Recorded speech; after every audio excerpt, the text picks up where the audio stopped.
तो हम लोग लास्ट क्लास में इस बुक से आई थिंक 11 क्वेश्चन सॉल्व किए थे ना, तो 11 सॉल्व किया आपने। इसमें कुछ पूछना है आपको बाकी क्वेश्चंस में? मतलब 1 to 11 हमने सॉल्व किए थे, है ना? सो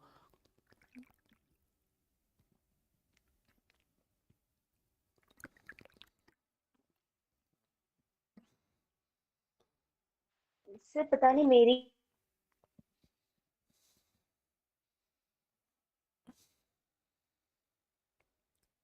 आपकी आवाज़ नहीं आई। हाँ,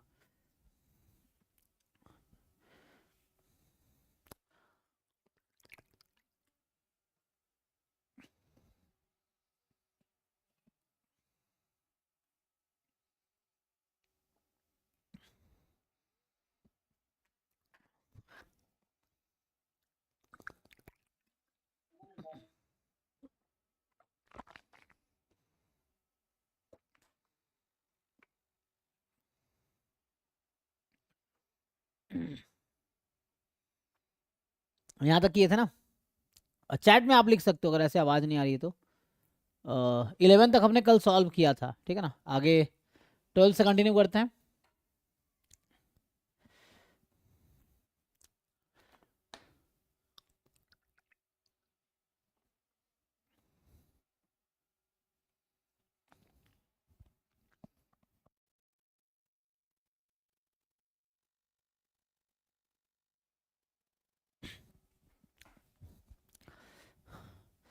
ठीक है जी, चलो देखो।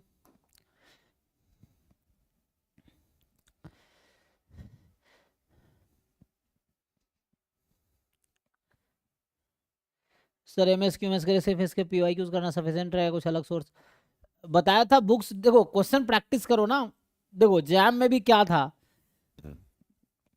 कहते हैं स्टार्ट विद द एंड, एक कोट है ना, start with the and in the mind. अब तुम सोचो तुम्हारा एग्जाम कब निकलेगा, तुम खुद से पूछो ना कि तुम्हारा एग्जाम कब क्वालिफाई, कैसे क्वालिफाई होगा?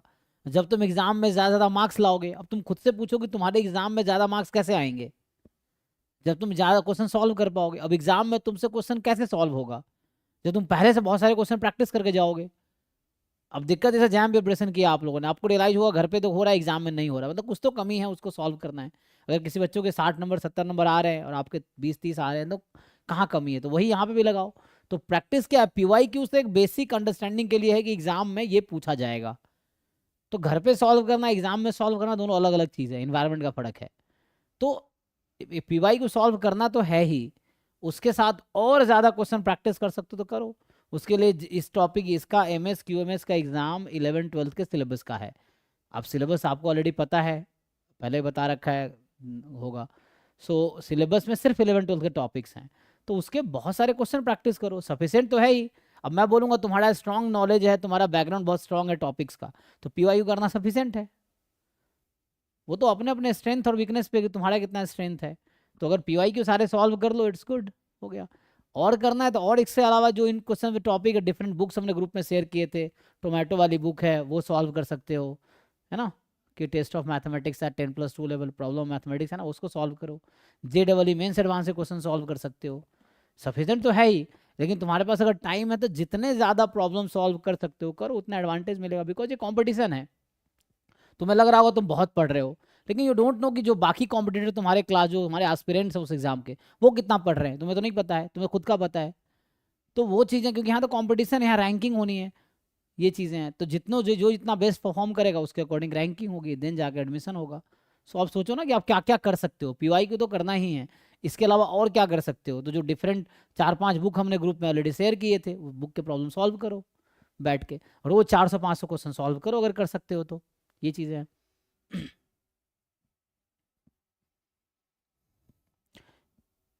है ना? इससे सिलेक्शन थोड़ी हो रहा कि तुम बहुत पढ़ रहे हो। सिलेक्शन तब होगा जब एग्जाम में बहुत सारे क्वेश्चन तुम्हारे सही होंगे और तुमसे ज़्यादा कोई परफॉर्म नहीं कर रहा, तुम बेस्ट हो, तुम्हारा सिलेक्शन होगा। अगर 20 सीटें हैं तो 20 बच्चों का ही एडमिशन होना है इस कोर्स में।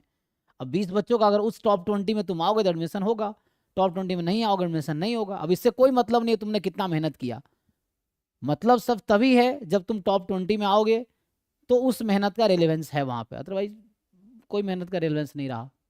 सो इट्स अप टू यू, ठीक है? तो जितना कर सकते हो करो। तो पीवाई क्यू तो करो, पीवाई करने के बाद बाकी पीवाई क्यू जितने बुक में क्वेश्चंस हैं, इसको कोई बच्चा ढंग से बैठेगा 4 दिन में पूरा बुक खत्म कर देगा। जो बुक मैंने भेजा है ये वाला, 4 दिन में बैठ के पूरा बुक खत्म हो जाएगा, ढंग से 10-12 घंटे डेली पढ़ ले तो। ठीक है, देखिए तो f x be a continuous function in 0 to π, F pi is 2 and 0 to π F x plus F double dash x. अब ध्यान ये भी रखना, यहाँ मैं सॉल्व कर रहा हूँ ये सब चीज़ें, एग्जाम में आपको सॉल्व करना होगा, तो आप खुद से इसको सॉल्व करोगे, इसके जैसे और 2, 4, 10, 20 क्वेश्चन सॉल्व करोगे। तो 5 बुक ग्रुप में भेजा गया ना, उनको बैठ के सॉल्व करो, सारे बुक एक एक करके 1 by 1 कंप्लीट करो। ये चीज़ें हैं, जो डाउट है पूछो। अगर तुम लोग ट्राई करके आए हो, जो लोग तुम में से अगर ट्राई करके आया है, तो सीधा सीधा बताओ कि मुझे इस पेपर में ये क्वेश्चन डाउट है, वही बताऊंगा मैं। अल्टीमेटली देखो, ये मत समझो कि टीचर बहुत पढ़ा देगा तो बहुत मार्क्स आ जाएंगे, उससे नहीं होता भाई। मैं कल भी बोल रहा हूँ, हर रोज यही बोलूंगा, तुम्हारा सिलेक्शन तुम्हारा मेहनत डिसाइड करता है, टीचर बस मेहनत वो कर रहा है, हेल्प कर रहा है। सो डोंट बिलीव कि वैसा मैं करा दे रहा हूँ तो हो जाएगा। तो तुम्हें जितना मेहनत करोगे उतना सिलेक्शन होगा। तुमसे ज़्यादा कोई और मेहनत कर रहा है, तुमसे ज़्यादा कोई और मार्क्स लाएगा, तो उसका सिलेक्शन होगा। मेन तो मार्क्स लाना है एग्जाम में। Okay, so F x with the continuous function on 0 to π, F pi 2 है, ठीक है, और 0 to π F x plus F double dash x sine x d x आपका है 5 है। तो बताओ F0 क्या होगा? You find one suitable function.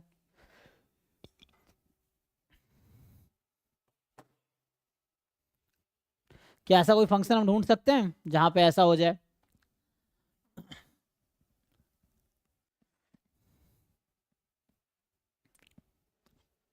F x is equal to 2π/x। 2π/x satisfy करेगा इसको? F x is equal to 2π/x, एक ऐसे रैंडमली आपने सोचा कि चलो ऐसा देखते हैं, लेकिन ये क्वेश्चन सेटिस्फाई करेगा इसको? अब इंटीग्रेशन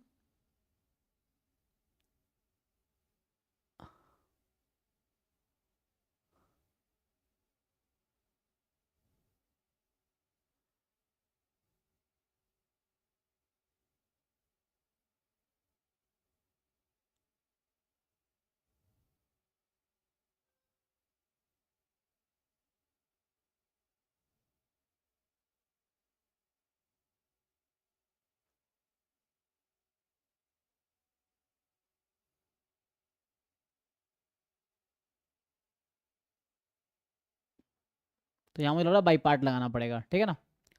चलो बाई पार्ट लगाते हैं। तो वैसे शायद ढूंढना मुश्किल है, ऐसे फंक्शन हम ऐसे ढूंढेंगे तो मुश्किल काम है। तो हमें क्या कर सकते हैं कि हम लोग बाई पार्ट लगाते हैं यहाँ पे, इंटीग्रेशन बाई पार्ट, और उससे ट्राई करते हैं क्या आता है। F x plus F double dash x sine x d x is 5।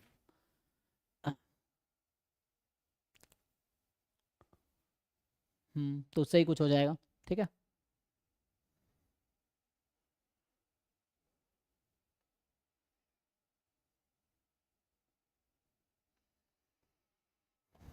मुझे इसको उधर सॉल्व करना पड़ेगा।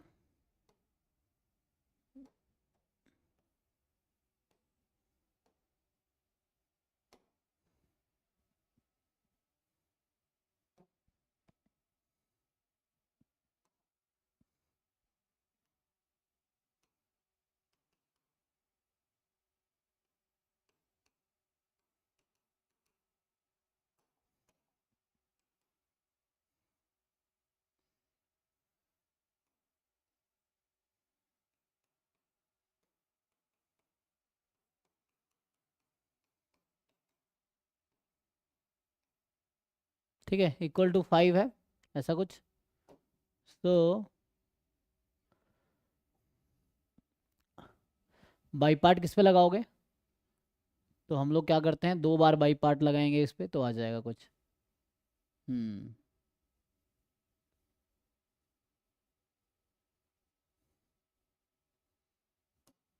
इस पे लगाओ जी, बाई पार्ट लगाओ इस पे, you apply by part, integration by part.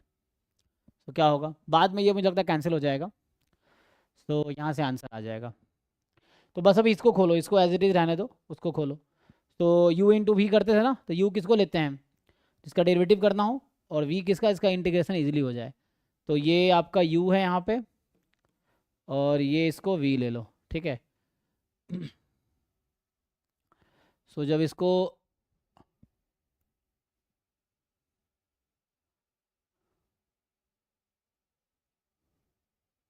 सो क्या बनेगा ये, अगर वैसा करेंगे तो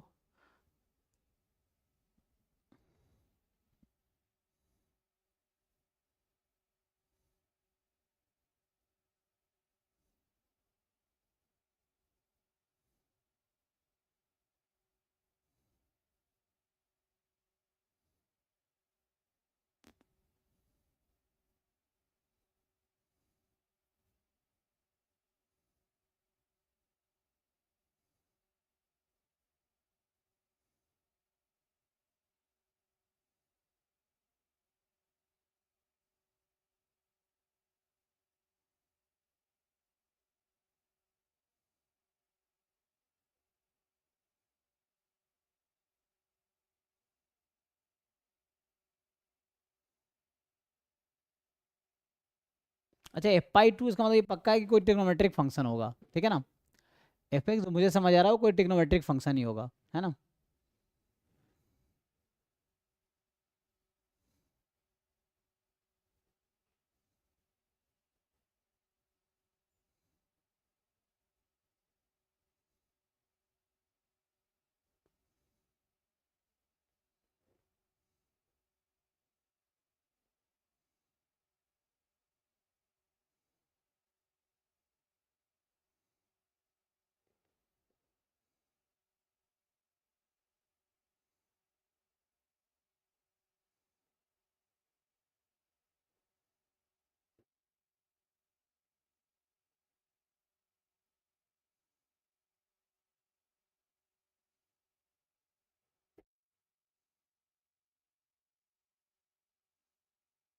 ठीक है, इससे करके देखते हैं, ये आप लोग जैसे समझ रहे हो वैसे बताओ। तो इसको मैं ये सोच रहा हूँ कि इसमें क्या करते हैं, साइन को बाहर रख दिया, and integration of f double dash x, तो यहाँ f डैश एक्स बचेगा, ठीक है। एंड अभी के लिए माइनस,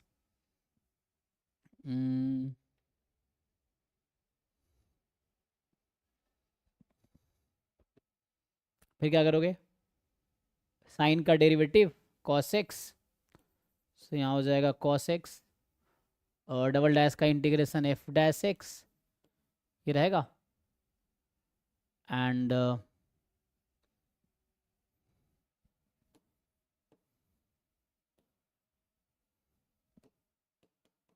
0 to π,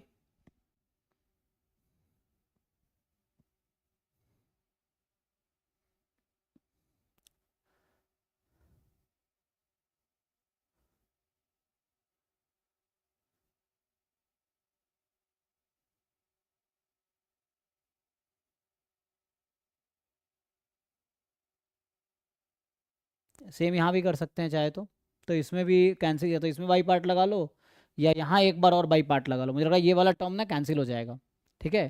तो एक बार और बाई पार्ट ठीक है लगा सर, लेंगे, कैंसिल हो जाएगा। है ना। तो या तो एक बार यहाँ और बाई पार्ट लगा लो, तो एक इससे काम हो सकता है, नहीं तो यहाँ बाई पार्ट लगाओ, टर्म कैंसिल हो जाएगा, ठीक है ना। सो टर्म कैंसिल होगा तो बचेगा हमारे पास, है ना, जो बचेगा, तो इसमें एक और बाई पार्ट लगा देता हूँ, देखते हैं क्या आता है, इसको एज इट इज रखते हैं। सो 0 to π f(x sin x dx), ठीक है। सो इसमें तो पहले अगर upper limit minus lower limit करोगे इसमें तो क्या हो जाएगा, साइन पाई भी जीरो है, साइन जीरो भी जीरो थे, तो जीरो ही हो जाएगा, ये खत्म हो जाएगा। तो बचेगा क्या, तो ये तो जीरो खत्म हो जाएगा, ठीक है। तो ये आपका गायब हो जाएगा, मैं इसको हटा देता हूँ। तो यहाँ रहेगा 0 से π f(x sin x dx), देखो ये ट्राई करने पे है, माइनस ये जीरो हो जाएगा, खत्म करता हूँ, और यहाँ है 0 से π दिस, मैं फिर से बाई पार्ट लगा रहा हूँ इसमें मैं। तो f(x), यहाँ cos x को बाहर करते हैं, और इंटीग्रेशन ऑफ f(x) f(x), ये जीरो कैसे हो गया, upper limit minus lower limit, ठीक है। सो इससे आ जाएगा। एंड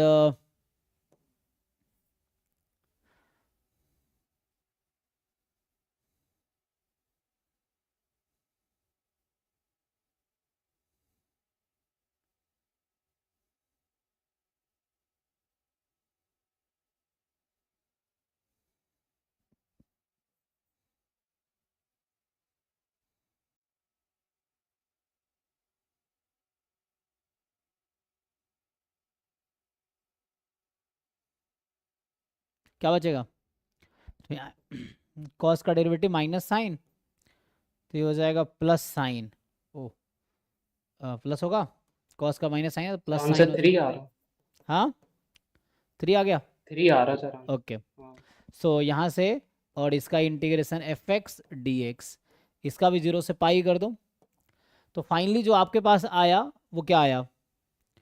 सो जो आपके पास है दिस इज एक्चुअली 5, ये हो जाएगा। तो यहाँ से जब आप सिंप्लीफाई करोगे तो ये और ये कैंसिल हो जाएगा, ठीक है। ये वाला टर्म ओपन करेंगे, जब आप ओपन कर दोगे तो इसमें upper limit minus lower limit, तो ये बचेगा आपका, ये माइनस तो है, रहने दो अभी बाहर, upper limit minus lower, cos pi minus 1 into F pi minus 0 रख दो, cos 0 1 into F 0, this is 5, ठीक है। अब एफ पाई आपको ऑलरेडी नोन है, इसको पुट कर दीजिए तो इससे आंसर आ जाएगा। सो एफ पाई अगर आप पुट करेंगे, so f pi is already 2, तो यहाँ से हो जाएगा 2 plus f 0 is equal to 5, so f 0 is 3, ठीक है। तो यहाँ पे हुआ क्या, एक्चुअली डबल डैश को मुझे हटाना था, तो सोचा बाई पार्ट कर दूंगा तो ये कैंसिल हो जाएगा, वैसे ही हुआ, देख लीजिए आप लोग। तो यहाँ 2 बार बाई पार्ट यूज़ किया, एट द एंड कट गया, एक बार बाई पार्ट वहाँ लगा तो भी वहीं कट जाता, लेकिन ठीक है इस पर 2 बार लगाया तो ये टर्म गायब हो गया, फिर इस पर upper limit minus lower limit, ठीक है। तो 3 इज द आंसर। तो इस तरह से आपको सोचना पड़ेगा, ठीक है।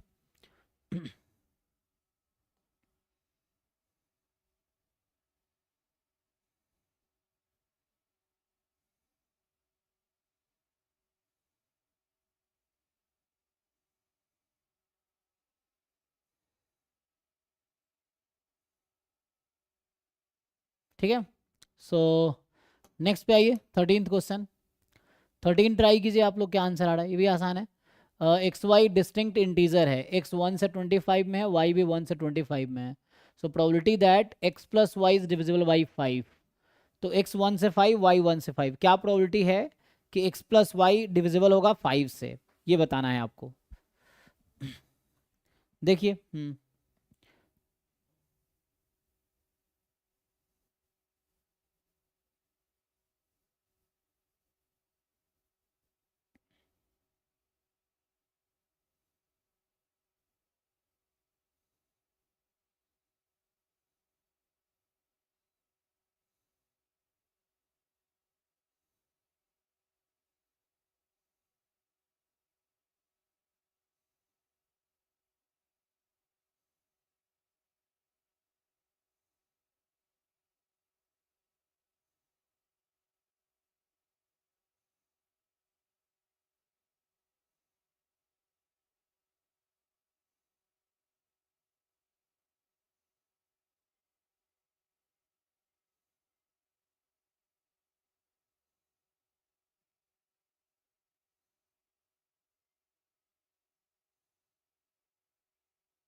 ठीक है जी, सॉल्व कीजिए। तो इसमें क्या आना चाहिए आंसर हमारा?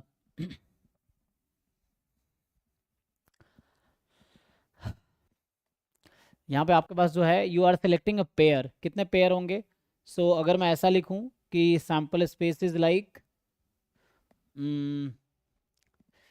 मान लो सैम्पल स्पेस है set of x y such that x between 1 and 25, y between 1 and 25।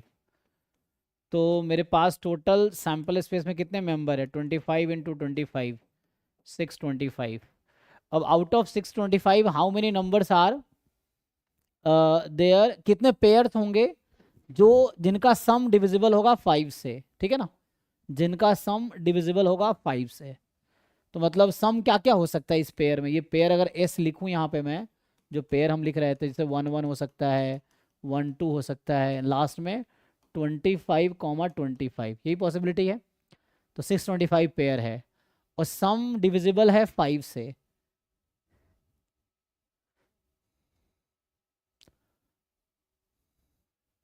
So what are those numbers जहां सम डिविजिबल हो 5 से? तो काउंट भी कर सकते हैं, मुझे लगता है कर सकते हैं ना काउंट। टोटल 625 पेयर्स हैं, इसमें काउंट करो कितने पेयर है जो, मतलब ऐसे काउंट करने बहुत ज़्यादा मुश्किल नहीं आएगी ना। जैसे अगर मैं पहला पेयर 1 ले लूँ तो दूसरा मैं क्या क्या ले सकता हूँ? सम 5 होना चाहिए, तो 1 4 है ना, जैसे 1 4 हो जाएगा, फिर 1 पहले फिक्स कर देता हूँ, ठीक है ना। तो 1 इसमें 9 हो गया। है ना, तो इस तरह 4 9, मतलब इस तरह से हम काउंट कर लेंगे कितने हैं। जैसे 1 plus y is equal to 5 time k, है ना, ये तो देखेंगे ऐसा क्या क्या हो सकता है।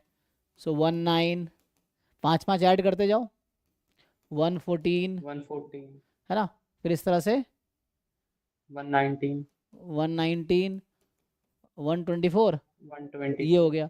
2 के साथ कितने बनेंगे? तो इस तरह से मैनुअली बहुत ज़्यादा टाइम नहीं लगेगा काउंट करने में, हम काउंट कर सकते हैं इजीली, ठीक है ना। तो इस तरह से 2 के साथ हम काउंट कर लेंगे कितने हैं। तो 2 के साथ कितने बनेंगे? जैसे 4 9 14 9, यही यही चलता रहेगा। बस यहाँ आएगा 5, ओ सॉरी 2 के साथ 3, सो एक कम होता जाएगा, 3 8 13 18 और 23, यही आएगा पेयर में। फिर सो कितने बने? 1 2 3 4 5, 5 आ रहे हैं ना। ऐसे ही मैं अगर लिखूं कितने पेयर्स बनेंगे मुझे? 3 के साथ अगर लिखूंगा तो 3 के साथ लिखेंगे द 2, फिर यहाँ आ जाएगा, है ना, जिसमें ये लिख रहा था सेकंड वाला, 2 8 2 13 2 18 2 23, इससे आ जाएगा। 3 के साथ लिखोगे 3 2, फिर बस इसमें 5 ऐड करते जाओ, तो 7, फिर 12, फिर 17, फिर 22, ये 5 आ गए। ऐसे ही मुझे लगता है हर पेयर में 5 आएगा क्या? देखो 5 आता रहेगा। जैसे यस यहाँ मैं सर। 4 ले लेता हूँ तो 4 के साथ ही 5 नंबर मिलेंगे मुझे, क्या क्या, 4 1, 4 तो 1, है ना, तो फिर ऐसे ही 1 6 11 16 21, है ना, तो ये है। सर फिर 125 पेयर्स आएंगे सर। है ना, वैसे ही आएगा। 5 ले लूंगा तो 5 के साथ मेरे पास कितना आएगा? 5, तो मतलब सबके साथ 5 5 आएगा एक्चुअली, ठीक है ना। 1 के साथ 5 आ रहा है, 2 के साथ 5, 3 के साथ 5, 4 के साथ 5, मतलब सेकेंड वाला, और मतलब 1 जब पहला फिक्स किया 5 पेयर आएंगे, 2 फिक्स किया 5 पेयर आएगा, एंड सो ऑन। लास्ट में जब 25 फिक्स करूंगा तब भी 5 पेयर आएगा।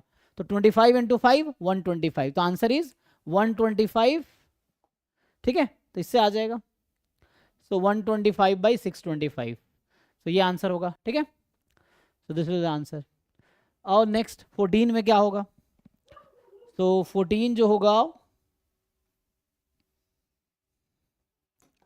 कि z is log 2 log 2 log 4 256, यही है, तो इसमें अप्लाई करो।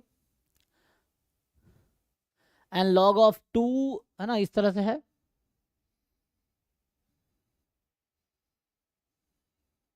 Then z is equal to, आसान है, सिंपल सिंप्लीफाई कर लो। तो ये आपका जब इस लॉग को खोलोगे तो ये 256 4 का कौन सा पावर है? 256 4 का कौन सा पावर देने पे होगा? 16 स्क्वायर है ना ये तो 4 की पावर 4, 4 की पावर 4, तो ये हो जाएगा 4, ठीक है। सो ये वाला ये है 4 की पावर 4, तो ये होगा टोटल 4, और ये फिर इसके साथ आ जाएगा 2 आ जाएगा, फिर 2 to 1, तो z तो 1 आ गया।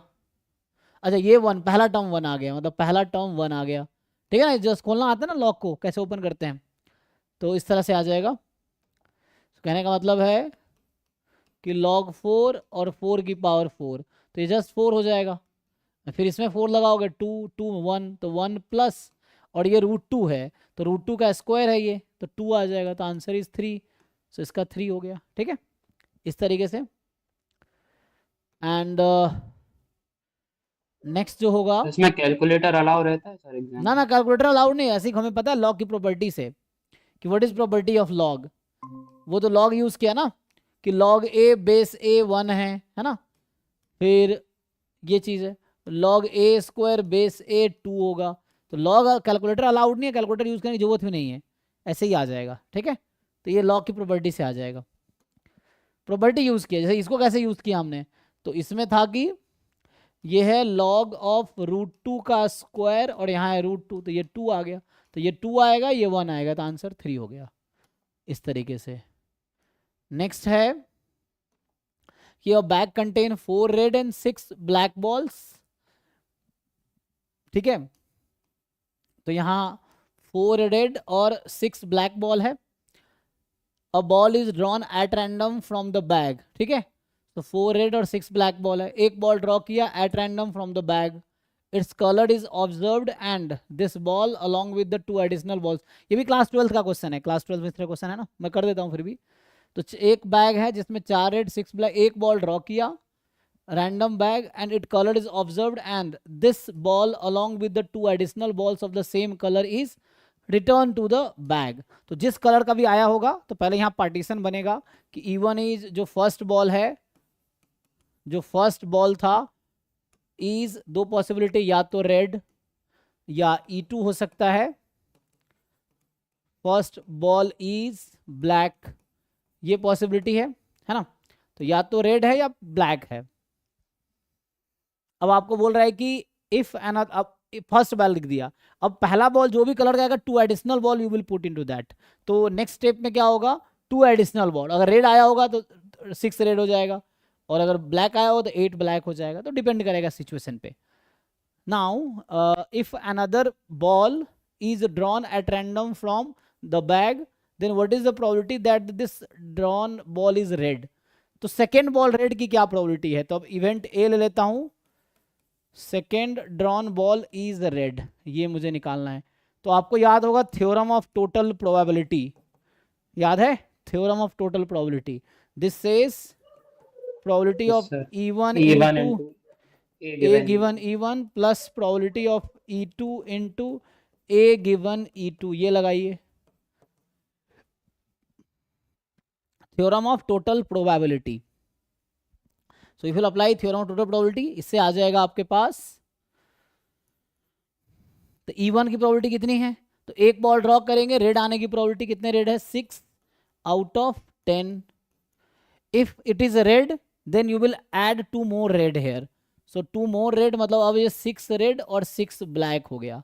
So what is the probability that second ball is red, तो अब 6 रेड है आउट ऑफ 12, और next is what is red है ना, हाँ 4 रेड है ना, तो 4/10 नहीं है। लेकिन रेड हमने ऐड किया, 2 रेड और ऐड किया। क्वेश्चन क्या कह रहा था, it's colour is observed and this ball along with 2 additional balls of the same colour is return to the bag. आपको समझना पड़ेगा क्वेश्चन को, मतलब पहला बॉल निकाला रेड आया, तो उस बॉल के साथ 2 और रेड बॉल आप बैग में रख दोगे एंड देन अगला बॉल ड्रॉ करोगे, ऐसा क्वेश्चन कह रहा है, ठीक है। तो 4/10 आएगा ना, ओ अच्छा यहाँ पहली बार में जब वो अच्छा निकालेंगे ना सर, हाँ ठीक है, पहला मैंने गलत लिख बोला सही था, लिखा गलत था, ये ठीक है ना।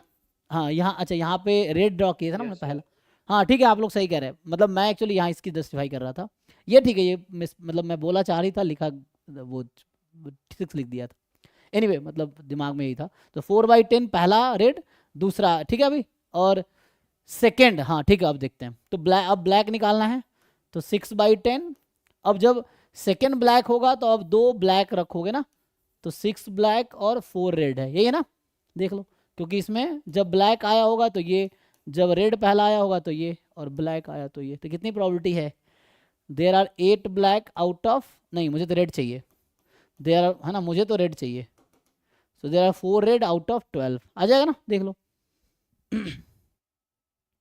तो ये 4/10 6/12, 6/10 4/12, डन, चेक कर लीजिए। तो 48/120 हो गया ना, 48/120, तो 12 चौके 48, 12 दाएं 4/10, ऐसा कुछ आना चाहिए, कितना 2/5, 4/10 मतलब 2/5, तो मेरे हिसाब से ये आंसर आएगा, आप लोग देख लीजिए, सही है, करेक्ट है जी, तो मतलब आप कर सकते हो, ये आसान है, ये 12th क्लास में जो हमारे पास था टोटल प्रोबेबिलिटी उस पर करना है। सो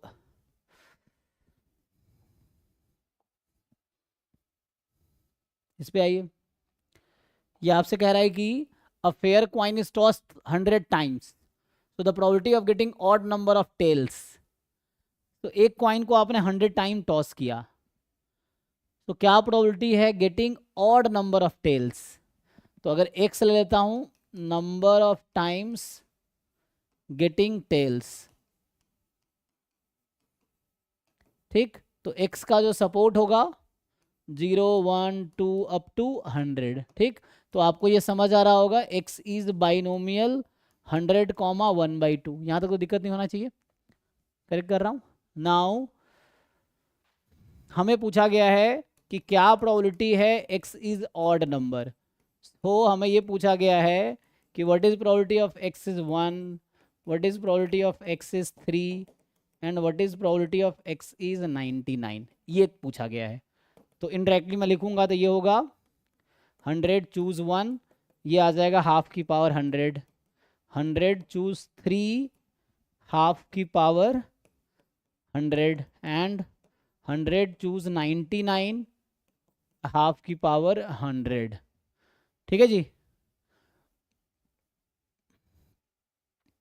और हाफ की पावर 100 जब हम कॉमन ले लेंगे तो क्या होगा, so now you are left with half की पावर 100, हम कॉमन ले लेते हैं तो बचेगा 100 choose 1 and so on 100 choose 99 तक, ये कितना होगा जी,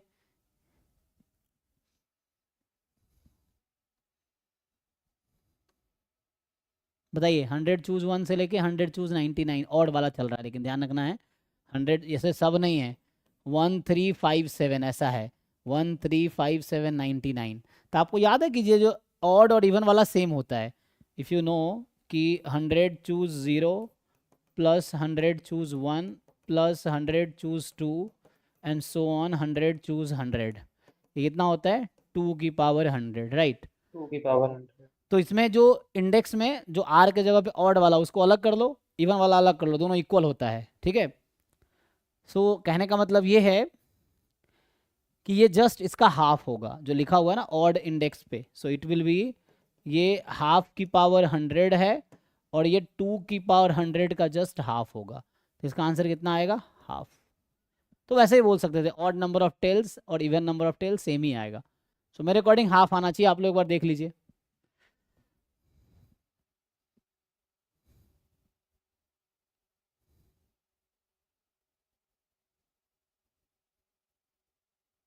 ठीक है।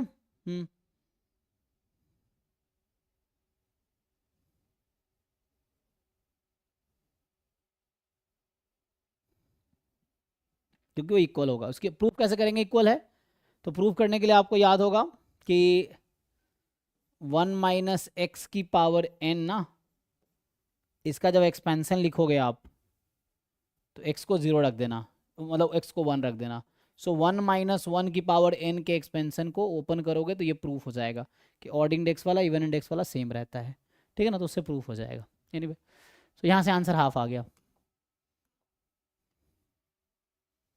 आइए इस पे आते हैं, so next question is fx is 9 raised to power x upon 9 raised to power x plus 3, so what is the probability of 1 upon 1996, 2 upon 9, ये जो प्रॉप हाँ सॉरी सर, सर ये जो इवन टर्म्स का सम और ऑड टर्म्स का जो combination का सम है वो हर जगह सेम हो, मतलब एप्लीकेबल जी एप्लीकेबल होगा देखो, जब n भी इवन है हाँ और n हाँ, odd भी है। जैसे इसको खोलेंगे ना तो ये क्या आता है आपको याद है, 1 + x का expansion, NC0, yes yes. NC1x, NC2x² and NCn x की पावर n, ठीक। तो होता क्या है, नाउ ओके। इस फॉर्मूले में आप, मैं डिराइव कर रहा हूं, x को आप 1 रखो, so you will get 2n as NC0 + NC1 up to NCn। दूसरा फॉर्मूला लिख रहा हूं, जब x को आप -1 रखो, so you will realise 0 is equal to NC0 minus NC1 plus NC2 minus NC3 and it will keep running till -1 raised to power n NCn, यही आएगा। अब इसको ठीक करो, जो नेगेटिव है लेफ्ट में बुला लो, सो NC1, NC3, NC5, अब डिपेंड्स ऑन n जो भी होगा, तो यहाँ NC2, NC4, तो जो आप पूछ रहे हो उसका आंसर यस है, हमेशा होगा। हमारे केस में n क्या था, 100 था, रख देते हैं n को 100। तो हम लोग अपने केस में हमारा n 100 था, तो रख देते हैं, तो ये होगा 100C1, 100C3 एंड 100C, और है ना, तो 99, ये इक्वल होगा 100C0, या 0 फिर 2 है ना, तो 100C0, 100C2 एंड 100C100, और ये किसके इक्वल होगा, जस्ट हाफ हो जाएगा। क्यों हाफ हो जाएगा, क्योंकि इसका सम टोटल 2 की पावर n है, टोटल ऐड करने पे 2 की पावर n है, और ये कह रहा है इंडेक्स जब ऑड है तो इक्वल है इवन के, तो किसके इक्वल होगा, 2 की पावर n/2, है ना, तो यही हमने वहां यूज किया था, तो ये हमेशा होगा, हाँ ठीक है, तो अच्छा। ये हमने यूज किया अभी, तो हमें इसकी ज़रूरत थी अभी, तो वो 2 की पावर 100/2 यूज़ किया हमने, 2 की पावर 100/2 यूज़ किया हमने इसको, ठीक है। सो अभी हम आते हैं 17 पे, सो इसको जब पुट करेंगे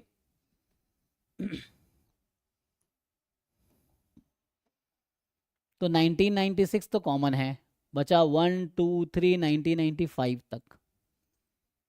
तो क्या रिलेशन होगा इसमें, ये ढूंढना है कि व्हाट इज द रिलेशन।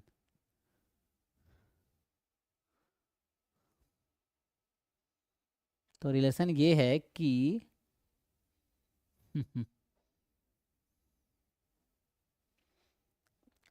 देखो, अगर मैं आपसे पूछूं इसमें और इसमें क्या रिलेशन है, फर्स्ट और लास्ट टर्म का जो x है उसमें क्या रिलेशन है, तो ये बोलो दोनों का सम कितना है, 1 है, राइट। सो नाउ यहाँ पर ट्रिक है, सो क्या ट्रिक है इस क्वेश्चन में, ट्रिक ये है कि दिस इज f 1/1996, और लास्ट टर्म है f 1 - 1/1996, सेकेंड टर्म है 2/1996, सेकेंड लास्ट टर्म होगा f of 1 - 2/1996, इज इट, है ना, क्योंकि इसके पहले 1994 रहा होगा, तो 1 - 2 upon and this will work. तो मिडल टर्म, ये कितने टर्म्स हैं इसमें, ऑड नंबर ऑफ टर्म्स हैं, तो मिडल टर्म बस अकेला रह जाएगा, ठीक। तो अब आप लिखो जो मैं समझाना चाह रहा हूँ, है ना, सो मैं क्या समझाना चाह रहा हूँ, नाउ यू ट्राई दिस, सो इससे आ जाएगा आंसर।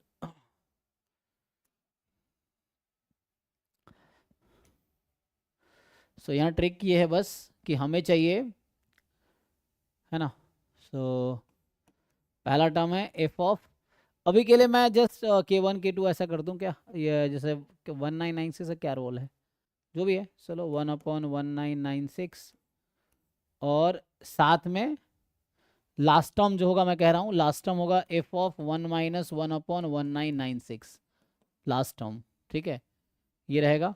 फिर सेकेंड टर्म आप जब लिखेंगे तो 2/1996 रहेगा, and the second last term we have 1 - 2/1996, and this will continue. एक बीच का टर्म होगा जो अकेला हो जाएगा, क्योंकि ऑड नंबर ऑफ टर्म्स हैं, तो मिडिल टर्म सिंगल होगा। अभी पेयर हो रहा है ना, कि first is pairing with last one, and ऐसा हो रहा है, तो ऐसा होगा, तो एक बीच में ऐसा टर्म होगा जिसका कोई पेयर नहीं होगा, मतलब खुद पेयर होगा, because odd number of terms हैं। तो कौन सा टर्म है बताइए, 1 से लेके 199 तक, which number is the middle term, क्या होता है, n+1/2th, तो 1995 + 1/2th, सो 1996/2, सो 9 दूने 18, और ये, तो बीच में एक टर्म होगा जिसका कोई पेयर नहीं होगा, वो होगा एफ ऑफ 998/199, ये सिंगल होगा, इसका कोई पेयर नहीं होगा, ठीक है। जैसे ये होगा, इसका कोई, ये खुद का पेयर होगा बस, दिस विल बी अलोन, ठीक है। समझ रहा क्या कहना चाह रहा हूँ? तो नाउ पुट दैट, सो इसको जब पुट करेंगे तो क्या होगा? तो जब आप इसको पुट करेंगे, देखिए पुट कीजिए वहां पे, 9 की पावर x, 9 की पावर x प्लस 3,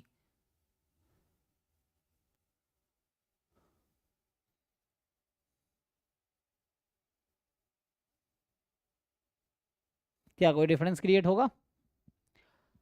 एक मिनट ध्यान से देखो, इसको पहले छोड़ो, मैं आपसे ये पूछता हूं कि एफ एक्स इज 9, ये है ना, this is F x, so what is the value of F of 1 minus x? इसको ट्राई करते हैं। सो 9 की पावर 1 माइनस एक्स, 9 की पावर 1 माइनस एक्स प्लस 3, है ना। तो मुझे तो एक्चुअली चाहिए ये, है ना। So I need F x plus F of 1 minus x, ये कितना होगा? मुझे ये चाहिए। एफ एक्स तो वहाँ दिया है, एफ ऑफ 1 माइनस एक्स यहाँ है। अब इन दोनों को हम लोग सिंप्लीफाई करते हैं, दोनों को ऐड कीजिए जरा, कितना आता है। तो जब आप सिंप्लीफाई करेंगे इस वाले चीज़ को, मैं ये कहना चाह रहा हूँ, अगर इसको मैं सिंप्लीफाई करता हूँ, करो सिंप्लीफाई करो इसको, सो ये हो जाएगा 9/9 की पावर एक्स, 9/9 की पावर एक्स प्लस 3, यही रहेगा ना। तो एलसीएम ले लेंगे तो 9, और यहाँ बचेगा 9 प्लस 3 इंटू 9 की पावर एक्स। जी, यहाँ तक तो ओके है, बट हमें रिलेशन उसके साथ ढूंढना है। तो मैं अगर 3 से कटा दूँ तो 3 से कटा दो इसको, सो 3/3 प्लस 9 की पावर एक्स हो जाएगा। Okay, now we got it. Okay, and now अब जो मैं ढूंढना चाह रहा था, जो मैं आपको बताना चाह रहा हूँ शुरू से, वो ये है कि we wanted to know what is F X and F of 1 minus X. तो इसको अब आप इसके साथ ऐड कीजिए, क्या मिलेगा? Is that 1? ठीक है, सो एफ ऑफ 1 माइनस एक्स हमारा ये आया, और एफ एक्स ऑलरेडी वो है, यू ऐड इट। सो अब ऐड करोगे तो 1 आ गया। तो यही मैं कहना चाह रहा था आपसे कि पहला और लास्ट मिलके 1 बनाएगा, ठीक। Second term and second last मिलके 1 बनाएगा। तो कितने पेयर्स हैं टोटल हमारे पास? How many pairs are there?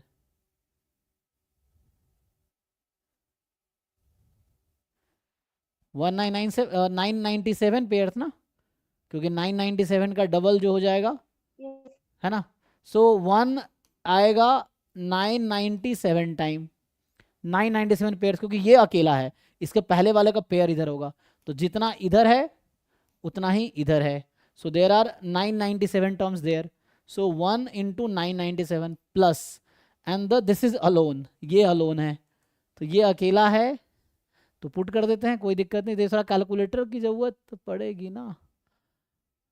ओ, सो एक काम कर सकते हैं ना, ये तो सेम ही है खुद के साथ, तो इसका मतलब है अगर एफ ऑफ कोई नंबर खुद के इक्वल हो जाए, तो क्या मतलब है? खुद का इक्वल हो जाए तो, अच्छा ओ, ये तो हमने कैंसिल नहीं किया ना, सो एक और इसको कैंसिल करेंगे तो क्या हो जाएगा? तो 1/2 हो जाएगा। 1/2। Okay, so now we are left with F of 1/2, है ना। So all remaining terms contributed 997, and ये 998/1996 है, कैंसिल करेंगे तो 1/2 हो जाएगा। तो अब ये तो निकालना मुश्किल नहीं है हमारे लिए। सो 997 प्लस वहाँ पुट कर दीजिए, तो 9 की पावर 1/2 √9 3 और 3 प्लस 3, सो हो गया 997.5, देख लीजिए, क्योंकि ये 1/2 हो जाएगा। कुछ डाउट है तो बताइए। तो थोड़ा ट्रिकी क्वेश्चन है ना, तो यहाँ थोड़ा सा आपको पहले रियलाइज़ करना होगा कि क्या कर सकते हैं, तो उसके लिए एक्सपेरिमेंट करना होगा। तो मुझे रियलाइज़ हुआ कि पहला और लास्ट का सम 1 है, तो हमने ऐसा सोचा, पेयरिंग कर दिया, और जो सिंगल बचा बीच में वो हाफ है, एफ ऑफ हाफ है, so this is the answer. तो बी इज द ऑप्शन ना, B is the correct option, तो ये आ गया। ठीक है, नेक्स्ट करते हैं try. So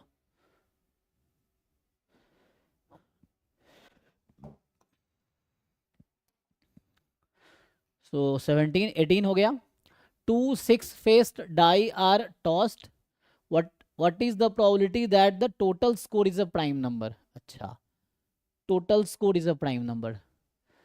so 2 6-faced die are tossed. हमें पता है कि सैम्पल स्पेस क्या होगा, कि 1 1 से लेके 6 6 तक. आपसे पूछ रहा है कि what is the probability that the total score is a prime number. Total मतलब सम की बात कर रहा है. सम इज अ प्राइम नंबर. तो कैन वी काउंट? हाँ, काउंट कर लेंगे, है ना. जैसे 1 1 है जिसका सम 2 हो गया, 1 2 है तो इसके करस्पॉन्डिंग, है ना. तो वैसे देखते हैं 1 2, फिर 1 के साथ और क्या आएगा जहाँ सम प्राइम होगा. सो 1 4. काउंट कर लेंगे, काउंट ही करना पड़ेगा. ठीक है. 1 5 1 6 1 6 हो जाएगा. तो इस तरह से हो गया 7. ऐसे 2 के साथ काउंट कर लो. सो 2 के साथ 1 आ जाएगा, 2 1. ठीक है. 3 ना, 2 2 2 4 2 3 5 2 4 6 2 5 7 ये रहेगा. 2 6 नहीं आएगा. ठीक है, ये हो गया. And sir 2 9. नहीं, लेकिन हमें तो डाइस है ना ये, तो 6 के आगे नहीं जा सकते ना. हाँ ठीक है ना, हमें 6 के आगे नहीं जा सकते. फिर इन्हीं 36 आउटकम में से ढूंढना है मुझे. 3 3 के साथ 2 चल जाएगा, है ना. 3 के साथ 3 नहीं चलेगा, 4 चल जाएगा ऐसा. 3 5 नहीं चलेगा, 3 6 नहीं चलेगा. 4 के साथ 4 1 चल जाएगा, 4 3 चल जाएगा, 4 5 नहीं, 4 4 4 5 4 6 नहीं चलेगा ना, ये दो ही मिलेगा. फिर 5 के साथ 5 1 नहीं, 5 2 यस, है ना. 5 3 नहीं, 5 4 नो, 5 6 यस. ठीक है. एंड 6 के साथ 6 1 7 हो गया. 6 2 8 6 3 9 6 4 10 6 5 11. ठीक है. एंड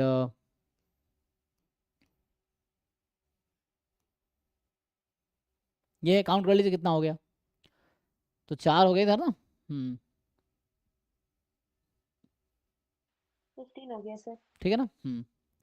4 3 7 2 9 2 11 2 13 2 15 15 हो गया ना. तो 15/36. तो काट सकते हैं 3 से. 3 5 जा 15, 3 12 जा, तो 5/12 इज द आंसर. ठीक है. तो इस तरह से आप कर सकते हैं. मतलब काउंट करना अगर आसान है तो काउंट कर लो, ये है. नेक्स्ट जो है 19th.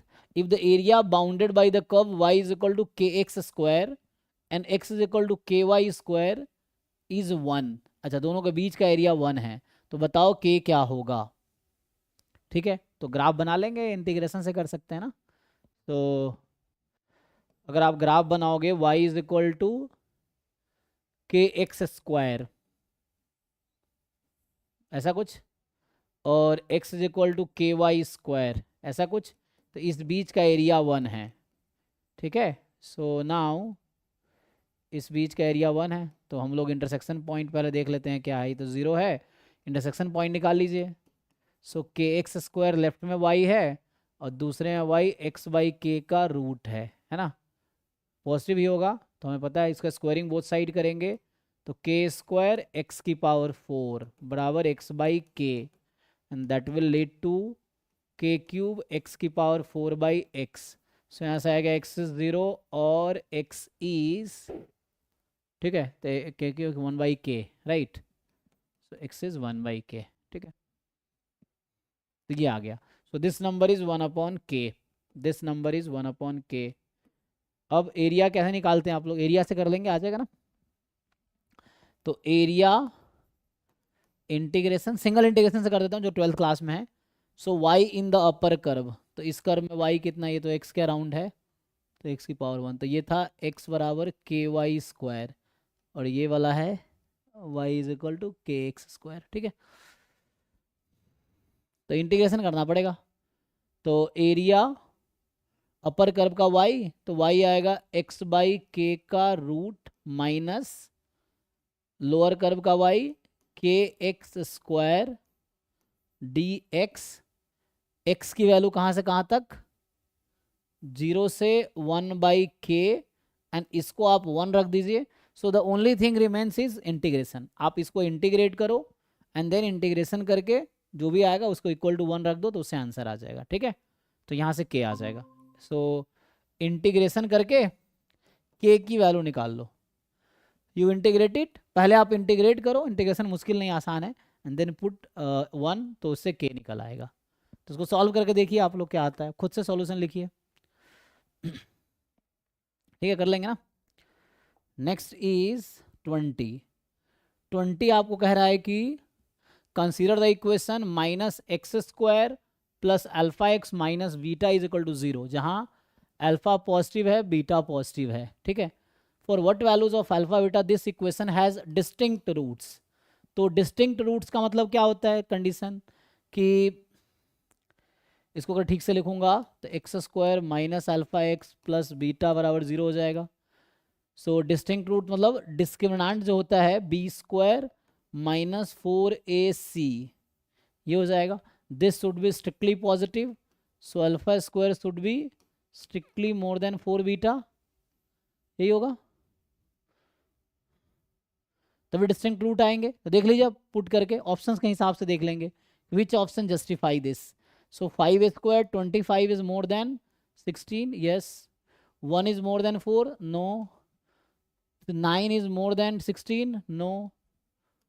6 is 6², 36 is more than 40, no. है ना, तो ये सेटिस्फाई करेगा.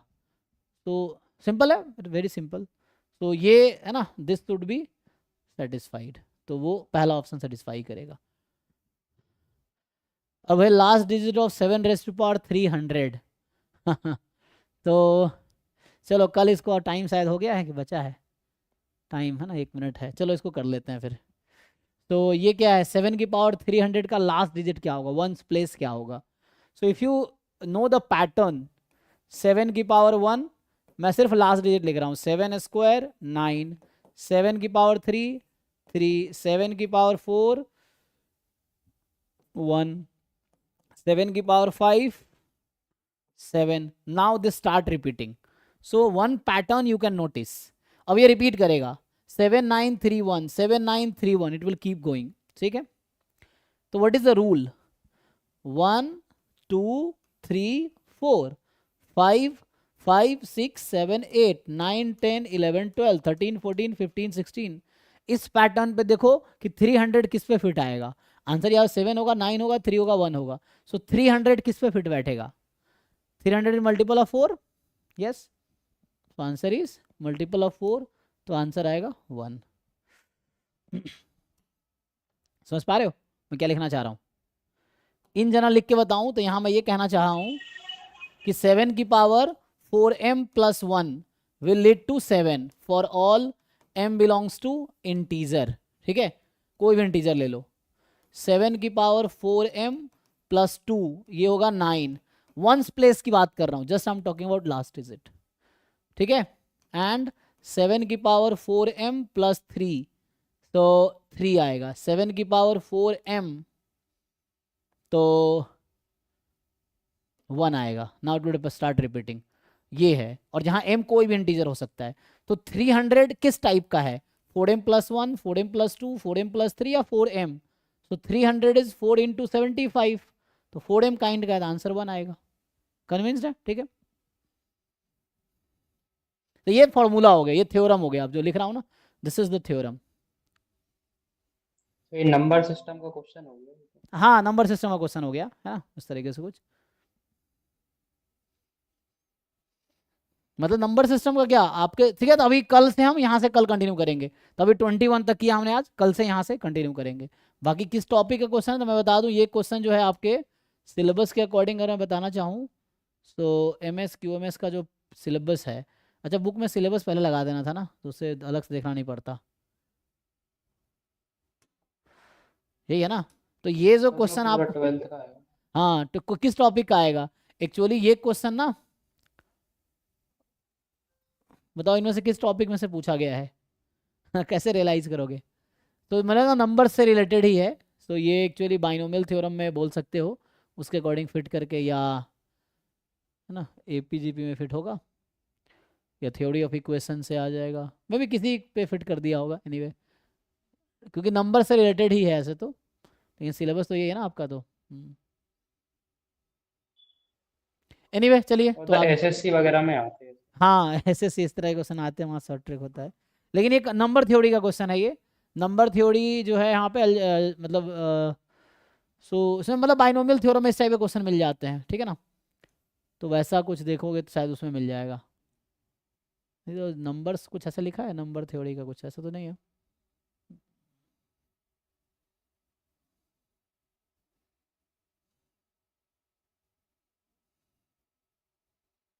नहीं इसी से रिलेटेड होगा, इसी पार्ट, इसी में से अलजेब्रा में से ही कोई किससे रिलेटेड होगा तो पूछ दिया होगा, ठीक है। एनीवे चलिए फिर कल आगे कंटिन्यू। देखो आप लोग सॉल्व करके आओ, आप भी चाहो तो पूरा बुक जितना जल्दी हो सके कंप्लीट करो। यू सेलेक्ट योर डाउट्स, जो क्वेश्चंस नहीं हो रहा है you can directly ask those questions. आप चैट में लिखोगे ये क्वेश्चन मुझे डाउट है इस पेज पे, पेज नंबर और question number, page number this question number this, तो उससे क्या I can tell only those question. अगर आप चाहते हो जैसे मैं कर रहा हूँ वैसे करूँ, दिस इज ऑल्सो फाइन, क्योंकि एग्जाम में बहुत टाइम है, पूरा फरवरी मार्च अप्रैल मई में आपका एग्जाम होगा। सो 3 मंथ है, 90 दिन 100 दिन लगा लो लगभग, तो 100 दिन में अगर मैं डेली 10-10 क्वेश्चन सॉल्व कर रहा हूँ तो 1000 क्वेश्चन सॉल्व हो पाएगा बस, ठीक है, मैक्सिमम। बाकी छुट्टी होगा तो अलग जाएगा। एनीवे कल सेम टाइम पे मिलते हैं, थैंक यू।